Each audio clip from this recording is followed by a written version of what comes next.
tomto návode vám ukážeme celý proces registrácie a prvého dobytia zostatku na burze HTX. Krok 1. Vytvorenie účtu. Prejdite na stránku htx.com, kliknite v pravom hornom rohu na Zaregistrovať sa. Zadajte e-mailovú adresu alebo mobilné číslo podľa vášho výberu a uveďte referenčný kód toho, kto vás pozval. Ak ho máte, kliknite na Ďalej.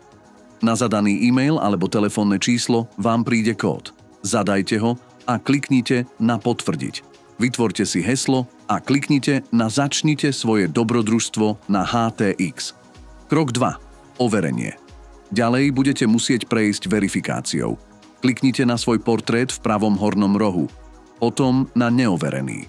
V otvorenom okne kliknite oproti položke Osobná verifikácia na Overiť teraz. Ďalej kliknite na Overiť teraz oproti položke L1 Základné povolenia. Ďalej budete musieť vyplniť svoje osobné údaje, zaškrtnúť políčko a kliknúť na Potvrdiť. Krok 3. Dobytie burzového zostatku. Teraz bude potrebné dobiť zostatok na burze. V našom príklade budeme zostatok dobíjať tokenom USDT v sieti TRC20. Prihláste sa do svojho účtu HTX. Na hlavnej stránke kliknite na Aktíva a prejdite do sekcie Vyklad. Vyberte mincu pre vklad, v našom príklade ide o USDT, následne zvoľte sieť pre vklad, v našom príklade ide o TRC20.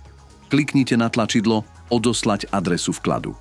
Zobrazí sa oznámenie, že na váš e-mail bola odoslaná vaša adresa vkladu, zaškrtnite políčko a kliknite na Potvrdiť. Vaša adresa vkladu sa zobrazí aj v tom istom okne.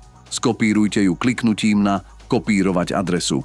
Potom prejdite na inú burzu alebo peňaženku, z ktorej plánujete previesť USDT, otvorte sekciu Výber aktív a do riadku Adresa vložte skopírovanú vkladovú adresu HTX hotovo.